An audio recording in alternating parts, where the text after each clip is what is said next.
Everyone, कैसे हैं आप लोग। आई होप आप सभी अच्छे होंगे अपने घर पे। ये है आज की वीडियो। मैं अपनी किचन में स्टार्ट कर रही हूँ। इसका रीज़न ये है, किचन में आज मैं आई हुई थी गर्मी में, क्योंकि आज हम बना रहे हैं दाल बाटी चोखा। और अपने घर में सबसे अच्छा चोखा मैं बनाती हूँ, चोखा एक्सपर्ट। मैं चोखा बनाने आई थी। तो मैंने सोचा आप लोगों को क्यों ना दाल बाटी की पूरी रेसिपी दिखाऊँ, हम लोग कैसे रेसिपी में बनाते हैं दाल बाटी चोखा। आज मैं आपको पूरी वीडियो में सिर्फ वही दिखाने वाली हूँ। Let's watch. चोखे के लिए मैंने यहाँ पे ले लिया टमाटर, बैगन, आलू, अनियन, गार्लिक और ग्रीन चिली। यहाँ पे पहले हमने थोड़ी सी प्रिपरेशन कर ली थी। टमाटर हमने रोस्ट कर लिया था ऑलरेडी, बैगन भी रोस्ट कर लिया था, तो ये दोनों भुने हुए थे। और आलू मम्मा ने पहले ही बॉईल कर लिया, बट आलू ना मम्मा ने बॉईल करने के बाद रोस्ट भी कर रहे हैं थोड़े से। उससे क्या होता है, जब आप एक बार आलू भून लेते हो तो उससे आलू का पानी जो है वो ख़त्म हो जाता है, तो उससे चोखा और भी अच्छा बनता है। और ये मैं टमाटर का ना हमेशा, जब मैंने छीला था टमाटर का या प्याज का, मैं हमेशा ऊपर का जो पार्ट होता है वो हमेशा कट कर देती हूँ। हम लोग कभी भी वो पार्ट नहीं खाते हैं अनियन में या टमाटर में, किसी में भी। यहाँ पे मैंने आलू, टमाटर और प्याज, बैगन अपना अच्छे से साफ़ कर लिया था। बैगन भी मैंने चेक कर लिया था, कुछ नहीं था उसमें। फिर मैंने यहाँ पे चॉपिंग के लिए फटाफट गार्लिक और अनियन छीली और फिर चॉप करा फटाफट। चॉपिंग करते करते यार मेरा ना इतना मन कर रहा था, मतलब ऐसा लगा था जल्दी से प्रिपेयर और मैं खा लूँ, मेरे मुंह में पानी आ रहा था। चोखा मेरा फेवरेट है, और जो मेरा फेवरेट है वो चीज़ मैं इकलौती बनाना चाहती हूँ। मैं किचन में कभी नहीं जाती, मैं सिर्फ इसके लिए जाती हूँ। बाकी इसके अलावा मुझे कोई भी इंटरेस्ट नहीं है किचन में काम करने का। मैं बहुत ही रेयर जाती हूँ। और ये आप रेड चिली देख रहे हो, ये रेड चिली मम्मा ने ऑलरेडी भून ली थी। ये भी मम्मा हल्का सा भून लेती हैं। आप चाहो तो इसको घी या ऑयल में, किसी भी ऑयल में भी आप फ्राई कर सकते हो। और वैसे हम जो रोस्ट करते हैं हम बिना ऑयल के कर लेते हैं। इसके बाद ऑलमोस्ट मेरी सारी प्रिपरेशन हो चुकी थी, सिर्फ इतनी चॉपिंग बची थी।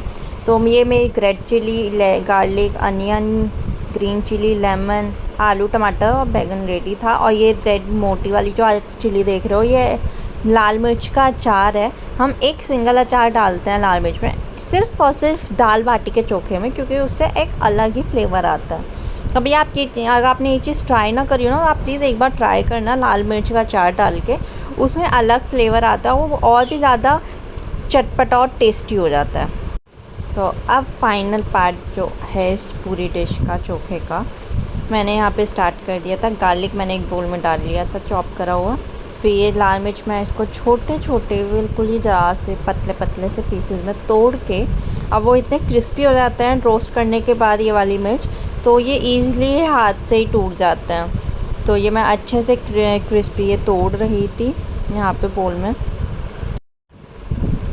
इसके बाद मैंने नमक डाला था, तो मैंने इसमें 2 चम्मच नमक डाला था पहले, क्योंकि अगर कम भी होगा तो वो दोबारा ऊपर से पड़ जाएगा। फिर मैंने ऑयल डाला था, ये सरसों का तेल है, याद रखना आप इसमें सरसों का तेल ही डालना अगर खाते हो तो, क्योंकि सरसों के तेल के अलावा और किसी भी चीज़ का टेस्ट नहीं आता है। और ये मैं हाथ से ही पूरा मैश करने वाली थी। और इसको मैंने क्योंकि हाथ से ना कुछ चीज़ों का टेस्ट हमेशा हाथ से आता है, और इसमें हाथ से बहुत अच्छे से मैंने जो गार्लिक है ना वो बिल्कुल छोटे से प्रेशर दे के हाथ से थोड़ा सा बिल्कुल मैश कर दे रही थी। तो वो चीज़ किसी भी मैशर से नहीं हो पाती, हाथ से अच्छे से होता। आपको अनहाइजीनिक लग रहा होगा, बट मैं कभी भी किचन में जाती हूँ सबसे पहले हैंड वॉश करती हूँ। और मैंने चोखा बनाने से पहले भी बहुत अच्छे से हैंड वॉश करा था। मैं पानी भी गंदे हाथों से नहीं पी सकती, मुझे खुद इस चीज़ का इशू रहता है। मैंने इसमें अच्छे से टमाटर मैश कर लिया था। टमाटर को ना बहुत अच्छे से मैश करना पड़ता है, क्योंकि वो थोड़ा सा उसकी जो आउटर लेयर होती है वो मोटी मोटी रह जाती है, तो वो हाथ से बहुत अच्छे से मैश हो जाती है। उसके बाद फिर मैंने बैगन लिया था। मैं एक एक चीज़ें करके डालती हूँ, ऐसे आप इकट्ठे भी सारी चीज़ें डाल सकते हो, मैं एक एक चीज़ इसलिए करती हूँ इसमें इंक्लूड, क्योंकि वो बहुत अच्छे से मैश हो जाता है। और आप एक साथ अगर सब डाल दोगे तो वो अच्छे से माइट भी मैश ना हो। और इसी वजह से ना कई बार होता है कि आलू भी बहुत अच्छे से मैश नहीं हो पाते हैं, मोटे मोटे से रह जाते हैं, इसलिए मैं एक एक करके करती हूँ, उसमें बहुत ईज़िली अच्छे से मैश होता है। यहाँ मैं ऑलमोस्ट सारी चीज़ें मैंने मिक्स कर ली थी। अब मैं करने लगी थी सारी चीज़ें बहुत अच्छे से मैश। और उसके ऊपर से मैंने ये डाला अनियन, और अनियन के बाद मैंने इसमें रेड चिली जो बताया था अचार वो डाला मैंने। जिसका एक अलग ही टेस्ट आता है। फिर इन सबको अच्छे से मैश करने के बाद मेरा चोखा ऑलमोस्ट रेडी था ये। अब इसमें सिर्फ एक लास्ट इंग्रेडिएंट बचा है। अब ये आप लोग गैस करके बताओ मुझे कमेंट सेक्शन में कि क्या बचा है। वो ऑलरेडी मैं वीडियो में शो कर चुकी हूँ कि मैं क्या क्या इंग्रेडिएंट यूज़ करने वाली हूँ, तो आप लोग बताओ। चलो छोड़ो, मैं ही बता दे रही हूँ। लास्ट इंग्रेडिएंट है लेमन। सो ये मैं अब लेमन डालने लगी थी, और ये मैं हाथ इसलिए कर रही थी क्योंकि जो मम्मा लेमन निचोड़ रही थी जब, उसके जो बीज है ना वो चोखे में ना चले जाएं, फिर वो मुंह में आते हैं तो बिल्कुल अच्छा नहीं लगता है। इस वजह से मैंने ऐसे हाथ कर रखा था। बस ये लेमन डालने के बाद मेरा चोखा हो गया फुल कंप्लीट। हल्का सा मैश करना बचा था, मिक्स करना लेमन, तो वो मैंने करा।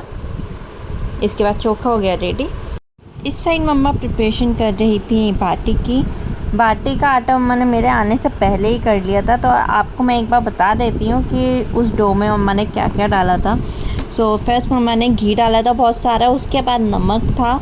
नमक के बाद मम्मा ने थोड़ी सी हल्दी डाली थी, जिससे वो अच्छा सा कलर आ जाता बाटी का। फिर थोड़ी देर मम्मा ने आटा गूंदने के बाद, डो रेडी करने के बाद उसको साइड रख दिया था रेस्ट करने के लिए। ये थोड़ी सी बाटी आप देख रहे हो तंदूर पे ऑलरेडी रखी हुई हैं सिकने के लिए। ये कुछ बाटियाँ प्लेट में हैं जो कि प्रॉपर रेडी हैं। और ये देख के तो मुँह में पानी आने लगा था। ये जो मम्मा बाटी आप देख रहे हो कटोरी से थोड़ा सा तोड़ रही हैं, वो इसलिए कि एक बोल में ना बाटी के लिए हमेशा घी लिया जाता है बहुत सारा। ये जैसे बोल में ले रखा है, बाटी तोड़ के इस घी में डालते हैं हम लोग 5 मिनट के लिए, और ताकि जो घी है ना वो बाटी के अंदर तक पूरा चला जाए, बाटी पूरा घी वो सोख कर ले, जिससे ना बाटी और यम और मीठी मीठी सी लगती है। तो बहुत टेस्टी लगती है ऐसे बाटी। तो विदाउट घी तो वो ड्राई लगेगी, तो बाटी में तो घी पड़ता ही पड़ता है। तो ये था बाटी की रेसिपी जो कि बहुत यम्मी। और ये देख के ना मुझे इतना मुंह में पानी आ रहा था कि बस जल्दी से मुझे खाना दे दो, बहुत अच्छा लग रहा था। फिर खाना हमारा ऑलमोस्ट रेडी था। ये है अरहर की दाल, हमारे यहाँ अरहर की दाल बनती है, इसलिए ये भी मैंने मेरे आने से पहले बना दी थी, इसलिए इसकी रेसिपी मैं आपको अब बता देती हूँ। ये अरहर की दाल नॉर्मल जो अरहर की दाल बनती है वैसे ही बनाई थी। इसमें मैंने हल्दी, नमक और चीनी डाली थी हल्की सी, और इसमें हल्की सा ना लास्ट में नींबू भी पड़ता है जब आप दाल छौंक देते हैं उसके बाद, क्योंकि ये दाल थोड़ी सी खट्टी मीठी होती है, जिसकी वजह से और टेस्टी फ्लेवर आता है। मीठी घी वाली बाटी होती है, खट्टा चटपटा तीखा चोखा होता है, और खट्टी मीठी दाल होती है, तो इसका फ्लेवर और अच्छा आ जाता है। ये डिश इतनी यम है ना, हमारे यहाँ अभी तक जो भी गेस्ट आए हैं किसी ने भी खाई ना, सबको बहुत अच्छी लगी। सो ये मस्ट ट्राई है, तो आप सब अपने घर पे ज़रूर ट्राई करना, आप सबको बहुत अच्छी लगेगी।